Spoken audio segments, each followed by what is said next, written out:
Let me tell you about my niece Jennifer. Sweet girl, always has been. But what her sister Victoria put her through? Honey, you won't believe it until you hear the whole story. It was 3 days after my brother Robert's funeral when Jennifer called me, sobbing so hard I could barely understand her words. "Aunt Carol," she gasped between tears, "Victoria is trying to steal everything. She has a fake will. She's taking the house, the bakery, everything Dad left me. Now, I need you to understand something. I watched both these girls grow up. Victoria, she was always the ambitious one, always chasing success, always worried about appearances. But Jennifer was the kind one, the loyal one, the daughter who showed up when it mattered. So when Jennifer told me that Victoria had walked into the lawyer's office with a forged will 3 days after burying their father, I wasn't surprised. Disappointed? Yes. Heartbroken? Absolutely. But surprised? No, honey. I'd seen this coming. Before I tell you the full story, tell me where you are watching from, like and subscribe so you get notified when I upload a new video every day. Now let me take you back to the beginning. Because this story, it's about more than just money. It's about love, sacrifice, and what happens when greed destroys a family. 2 years and 4 months before that terrible day at the lawyer's office, my brother Robert got the worst news anyone can get. Stage 4 pancreatic cancer, 6 months to a year, the doctors said. Maybe less. I was there when he told his daughters. Victoria was on a video call from Los Angeles because she was too busy to fly up to Portland. Jennifer drove 6 hours from Seattle the moment she got the news. "Girls," Robert said, his voice already weakened by the shock in the first round of tests, "I'm dying, and I need to decide how I want to spend my last months." Victoria's face on the screen was perfectly made up, her background showing her fancy Los Angeles apartment. "Dad, don't talk like that. You're going to fight this. You're going to beat it." But we all knew the truth. Pancreatic cancer doesn't give second chances. "I want to die at home," Robert continued, "in my own bed, in the house where your mother and I raised you. But I can't do it alone. I need help." There was a long, uncomfortable silence. I watched Victoria's eyes dart away from the camera, already calculating how this would affect her life, her career, her plans. Jennifer didn't hesitate. She reached across the hospital bed and took her father's hand. "I'll come home, Dad. I'll take care of you." "Jennifer, what about your job, your apartment, your boyfriend? You're more important than all of that. I'll quit my job. I'll break my lease. I'll figure it out. You took care of me my whole life. Now it's my turn." I watched my brother's eyes fill with tears. He knew what she was giving up. He knew what it would cost her. Victoria finally spoke up. "That's so noble of you, Jenny." The way she said noble made it sound like stupid. "But Dad, you know I can't do that. My career is at a critical point. I'm about to make senior agent. This is when I need to be focused." "I'm not asking you to, Victoria," Robert said quietly. "Jennifer has offered. That's enough." "Well, I'll visit when I can," Victoria said quickly. "And of course, I'll help financially. I'll send money for Dad's care." She sent $500. Once, in 2 years, Jennifer, my sweet niece, quit her job at a tech company in Seattle. She broke up with her boyfriend, Marcus, or rather, he broke up with her 3 months in because he couldn't do long distance. She gave up her apartment, her friends, her whole life, and moved back into her childhood home to care for her dying father. And honey, let me tell you, it wasn't easy. I visited that house 3 times a week for those 2 years. I saw what Jennifer went through. I saw her learning to change adult diapers, to manage medications, to recognize when Robert was in pain even when he tried to hide it. I saw her cooking his favorite foods even though he could only eat a few bites. I saw her hold him while he cried for his dead wife, for his lost health, for the life that was slipping away. The bakery, Chen's bakery that Robert had built over 40 years had to be managed by Robert Kim, a loyal employee. Robert couldn't work anymore, and Jennifer couldn't run both the business and provide full-time care. Jennifer spent her entire savings on her father's care, $47,000 over 2 years. She maxed out credit cards. She sold her car. She gave everything she had to make sure her father could die with dignity at home. And Victoria? She visited 4 times in 2 years. 4 times. The first time, 3 months after the diagnosis, she stayed 45 minutes. Took a photo with Robert for her Instagram. "Family is everything," she captioned it, and then left because she had a client dinner. The second time, 6 months in, she lasted 2 hours. Spent most of it on her phone. Left when Robert had a coughing fit because it was too hard to watch. The third time was Robert's birthday, 1 year after diagnosis. She brought him an expensive watch he couldn't even wear because his wrists had gotten so thin from the weight loss. Stayed an hour. The fourth time, and this is where the story gets ugly, honey, was 2 weeks before Robert died. She showed up without calling, went through his financial documents supposedly just to organize things, and asked him directly if he had updated his will recently. That should have been Jennifer's warning, but my niece was exhausted, running on fumes, too focused on keeping her father comfortable to notice what Victoria was really doing. Now, let me tell you about something important that happened 3 months before Robert died. He had a lucid week. The pain was controlled, his mind was clear, and he wanted to talk to Jennifer about the future. I was there that day, sitting in the corner of his bedroom. He asked me to stay as a witness.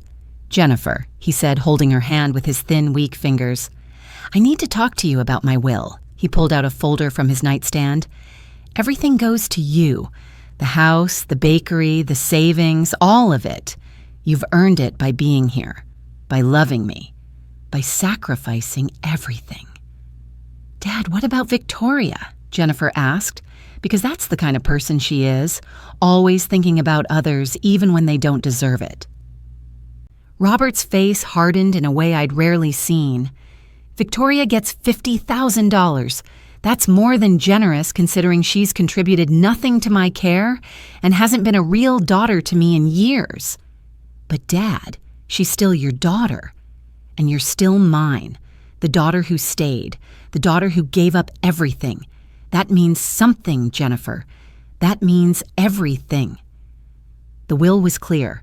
The house worth $600,000 to Jennifer. The bakery valued at $450,000 to Jennifer. His savings about $150,000 to Jennifer. Total estate $1.2 million Victoria, $50,000. But then, and this is the part that saved everything, honey, Robert did something I didn't even know about until later. He pulled out a small cassette recorder from under his mattress. "3 weeks ago," he told Jennifer, "Victoria came here when you were at the pharmacy. She didn't know I was recording, but I had a feeling she was up to something." He pressed play. Victoria's voice came through clear as day. "Dad, maybe we should update your will. Jennifer's been great, but let's be honest, she's just doing what any daughter should do. I'm the one who's been building a career, making money, learning about business. I could manage the bakery, sell it for top dollar, invest the money properly. Jennifer's a graphic designer. What does she know about business?" Robert's weak voice on the recording.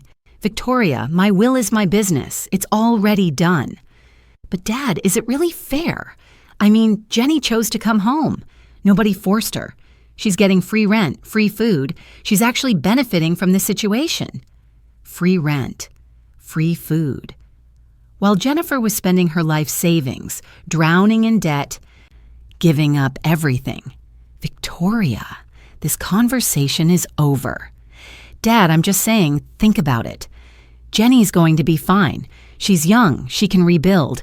But this is a once-in-a-lifetime opportunity to set one of us up properly.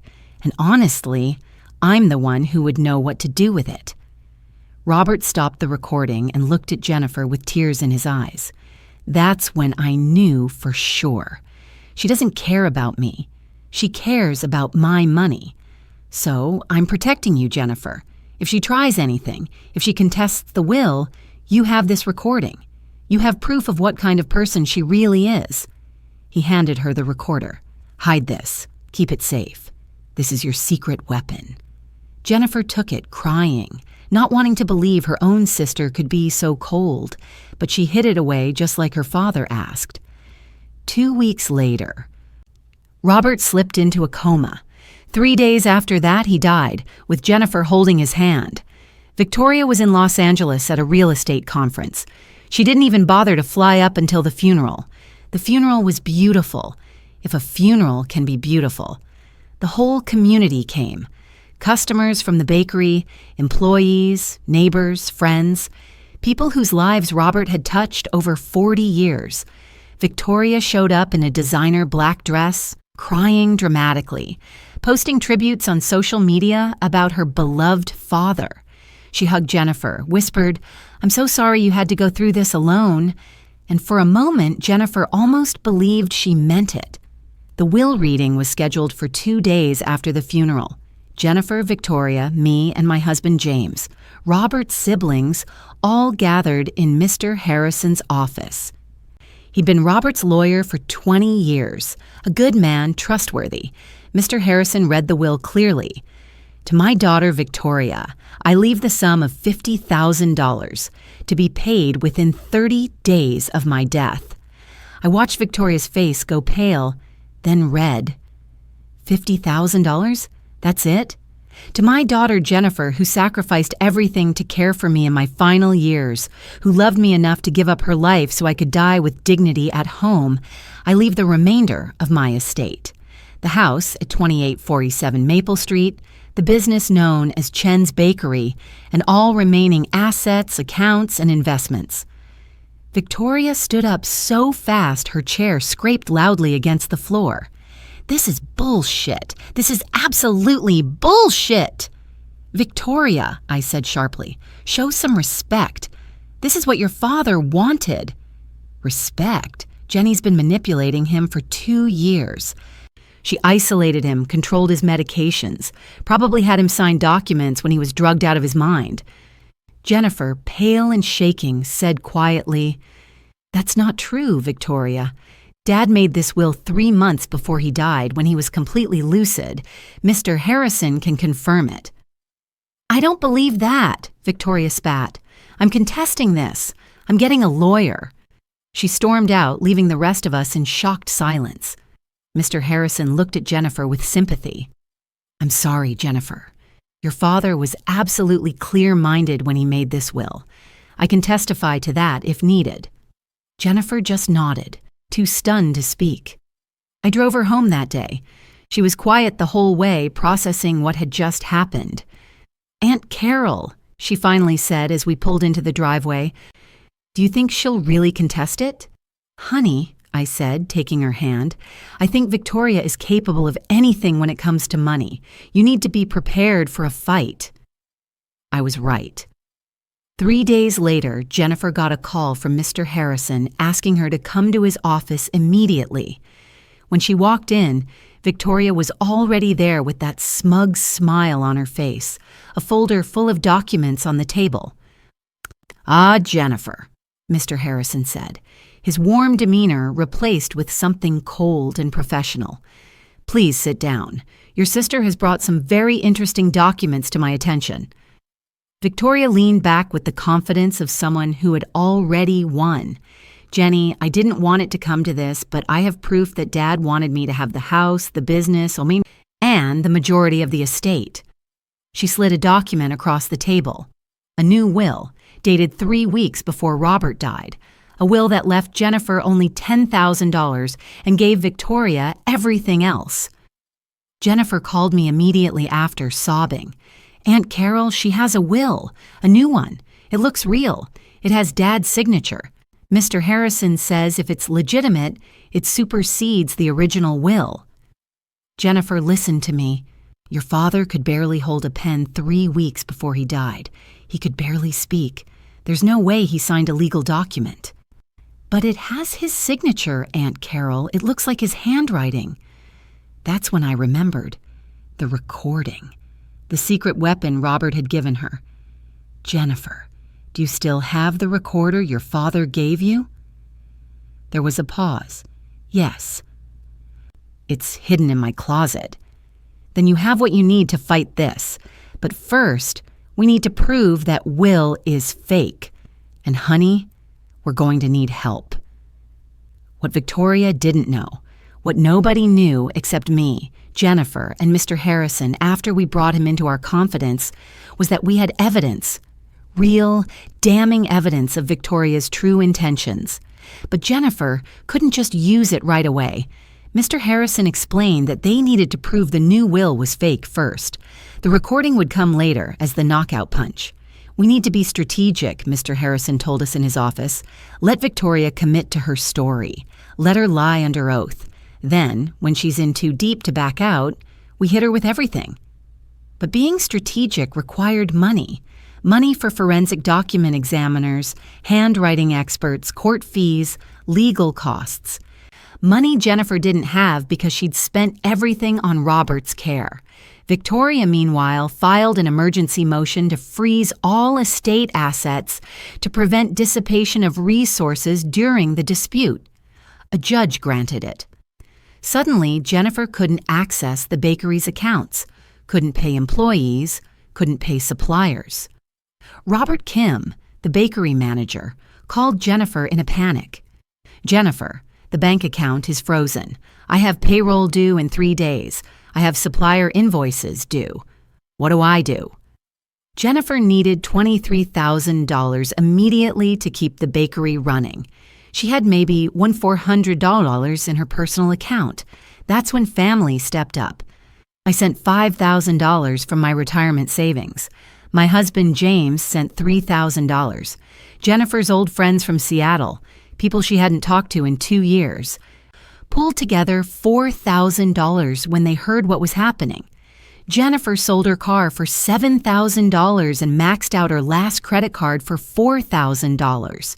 She scraped together exactly $23,000 and kept the bakery alive. But now she was completely broke, deeper in debt, and without transportation. Victoria, meanwhile, was playing a brilliant public relations game. She posted on social media about the difficult situation with the estate, painting herself as the responsible daughter trying to protect her father's legacy. She even gave an interview to a local newspaper. "My father built Chen's Bakery over 40 years. It's a Portland institution. I just want to make sure it's managed properly and his true wishes are honored." She didn't mention visiting 4 times in 2 years. She didn't mention that Jennifer had sacrificed everything. She made herself look like the hero and Jennifer look like the villain. The community started turning against my niece. People who had known her since childhood were suddenly questioning her character. It broke my heart to watch. But then Victoria made her first mistake. She filed a detailed affidavit claiming she had visited Robert regularly throughout his illness, that she had helped make medical decisions, and that she had been present for important moments. All lies, and provable lies. Mr. Harrison smiled when he read it. "She's giving us ammunition. Every false statement is a nail in her coffin." We gathered evidence. Robert Kim gave a sworn statement that he had visited Robert 87 times over 2 years and had seen Victoria exactly 4 times. Dr. Patterson, Robert's oncologist who made home visits, confirmed he had never encountered Victoria in 24 visits. The hospice nurse's logs showed every visitor. Victoria appeared 4 times, each visit under 90 minutes. We had Jennifer's bank statements showing $47,000 spent on Robert's care. We had testimony from me and James about Jennifer's sacrifice and Victoria's absence. But Victoria had something too. She had hired a handwriting expert who said the signature on the fake will could be Robert's.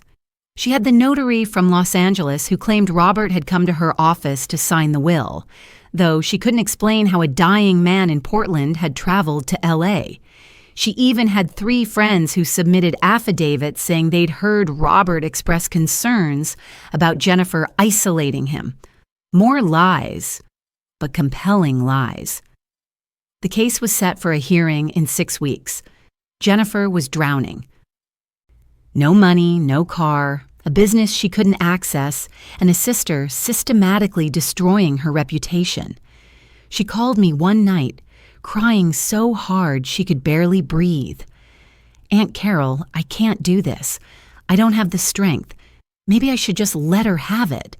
Maybe it's not worth fighting." "Jennifer Chen," I said firmly, "your father gave you that inheritance because you earned it, because you loved him, because you were there. You are not giving up. Do you hear me?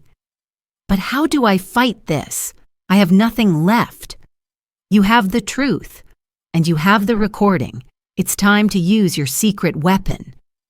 Mr. Harrison had hired Dr. Elizabeth Torres, a forensic document examiner, to analyze the fake will. Her fee was $8,000, which she agreed to collect after the case was won. 2 weeks before the hearing, Dr. Torres delivered her report. I was there when Mr. Harrison read it aloud to Jennifer. His smile grew wider with each page. "The will is fake," he said. "Definitively, provably, fake." The paper was manufactured in 2023, but Robert's lawyer exclusively used paper with a specific watermark discontinued in 2021. The ink was from a modern gel pen, but Robert always used fountain pens. The signature showed signs of simulation. Someone had carefully copied it but couldn't replicate the natural flow. Most damning, the notary stamp was from a date when Robert's medical records showed he was heavily sedated after a medical crisis. He couldn't have traveled anywhere, let alone to Los Angeles to sign a will. "Victoria is going to prison for this," Jennifer whispered. "Maybe," Mr. Harrison said, "but that's not our goal. Our goal is to win the case and protect your inheritance." He called Victoria's lawyer, Martin Blackwood, the day before the hearing. "Martin, we have forensic evidence that proves your client's will is fraudulent. We also have additional evidence of her intent to defraud. If you proceed tomorrow, we will present this evidence publicly, and your client will face criminal charges." I was there, listening on speakerphone, when Blackwood went silent after reading the emailed report. "This is concerning. I'll need to discuss this with Ms. Chen. You have until 5 p.m. today. After that, we're going to court." An hour later, Victoria called Jennifer. Against my advice, Jennifer answered. "We need to talk," Victoria said. "In person. Just you and me." Jennifer agreed to meet her at the house. I insisted on being there, hiding in the kitchen where I could hear everything. Victoria looked different when she arrived. The polished confidence was gone. She looked tired, worried, scared. "I read the report," Victoria said. "The forensic examiner's report." "And?" Jennifer asked. "Jenny, I didn't forge that will, I swear." "Then who did?" "I hired a private investigator to look for updated documents. He came back with that will. He said he found it in Dad's papers. I assumed it was real." "You assumed a will that gave you everything was real? How convenient." "I know how it looks, but I really thought Dad would leave me more. I thought he'd realize I was better suited to manage the estate." "Better suited?"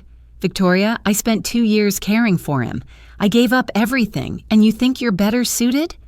"I didn't mean it like that." "Yes, you did.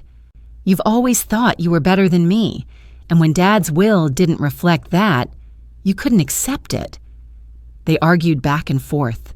I could hear the pain in Jennifer's voice, the desperation in Victoria's. Finally, Jennifer said, "What do you want, Victoria?" "What do you want, Jenny?" "I want you to withdraw your claim. Accept Dad's real will. Stop lying about me. Stop trying to steal what's mine. And if I do that, you won't press criminal charges?" "That's not up to me. That's up to the prosecutor. But I won't push for it if you withdraw immediately." Victoria left without answering.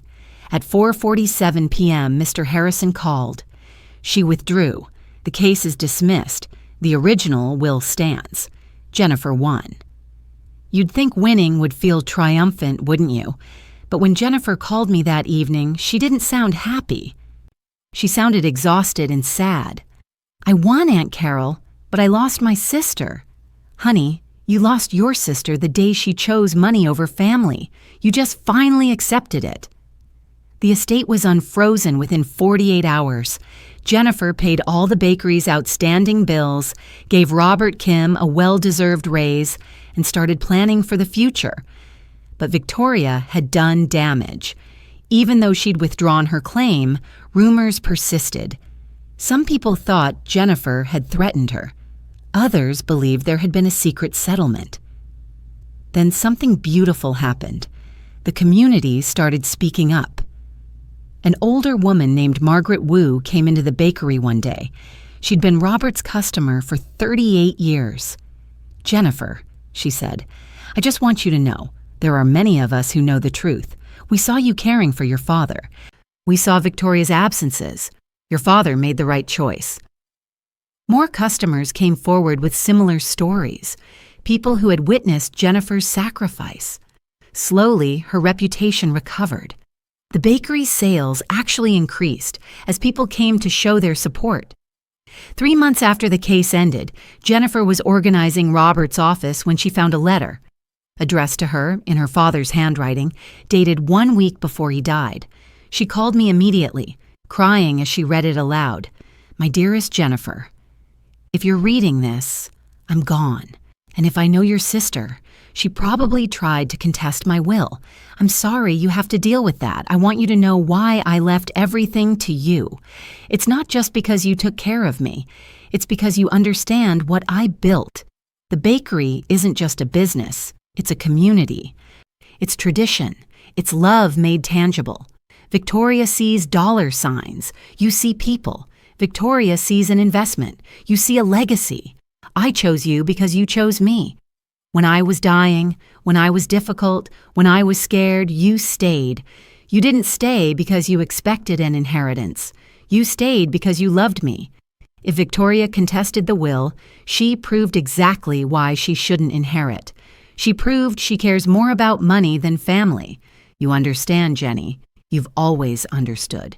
Be strong, be smart, and know that I love you more than words can say. P.S. If things get really bad, use the recording. That's why I made it, to protect you. Jennifer never had to use the recording in court. The forensic evidence was enough. But knowing she had it, knowing her father had prepared her for battle, had given her the strength to fight. 6 months after the case ended, Chen's Bakery was thriving. Jennifer had expanded the menu while keeping all of Robert's traditional recipes. She'd started a small online ordering system. The business was making more money than ever, but the soul of the place remained intact. Jennifer paid off all her debts. She bought a modest new car. She donated $50,000 to a charity supporting family caregivers. She never heard from Victoria again, though I heard through mutual acquaintances that Victoria had moved to San Francisco, taken a new job, and told everyone she had walked away from the dispute because family was more important than money. The irony made me laugh bitterly. 1 year after Robert's death, Jennifer organized a memorial event at the bakery. I was there, of course. So were all of Robert's old customers, employees, friends. We shared stories, ate his favorite pastries, and celebrated a man who had built something beautiful. Jennifer gave a speech about the 2 years she'd spent caring for her father, about sacrifice and love and what legacy really means. She didn't mention Victoria or the legal battle. She focused on what mattered: love, family, community. At the end of the event, as people were leaving, Jennifer found a card that had been slipped under the door. No name, no return address, just a message. "I'm sorry for everything. You deserve the inheritance. You earned it. I was wrong. V." Jennifer showed me the card, her hands shaking. "What should I do with this, Aunt Carol?"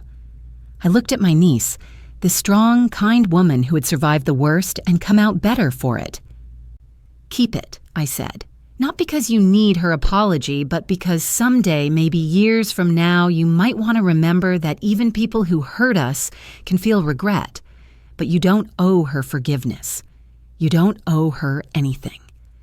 Jennifer put the card in a drawer and went back to her guests, to the people who had shown up, who had stayed, who loved her. Because that's what Robert had taught her. Family isn't just about blood. It's about who shows up, who stays, who loves you because they choose to. Let me tell you something, dear listeners. I watched my niece go through hell and come out the other side. I watched her sacrifice everything for love, only to have her own sister try to steal her reward. But I also watched her fight back with dignity. She didn't use the recording to humiliate Victoria publicly, even though she could have. She didn't press criminal charges, even though she had grounds. She won her case with evidence and truth, and then she let Victoria walk away. That's the kind of person Jennifer is. That's why her father left her everything. Robert knew what he was doing. He knew Victoria would contest. He knew there would be a battle. That's why he gave Jennifer the secret weapon, not just the recording, but the knowledge that she was loved, that she was valued, that she had earned everything she was receiving. In the end, the inheritance wasn't about money. It was about validation. It was Robert's way of saying, "You showed up. You stayed. You loved me." That matters more than anything else in this world. Today, Chen's Bakery is still thriving under Jennifer's care. She's honored her father's legacy, kept the community he built alive, treated employees like family, and served customers with the same love and care Robert always showed. Victoria? She got her $50,000 and lost a sister, a father's respect, and a community that would have embraced her if she'd just been there. Money comes and goes, but love, real love, the kind that makes you give up everything for someone else, that's forever. That's what matters.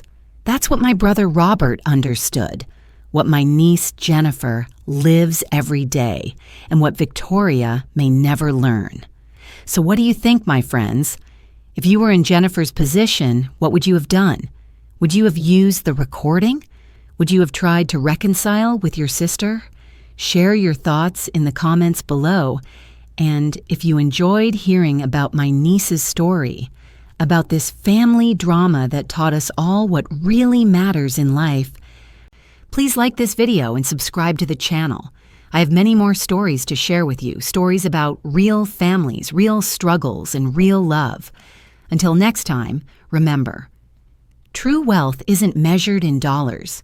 It's measured in the people who show up when it matters most. This is Carol Chen, signing off. Take care of each other, my friends. Family, real family, is everything.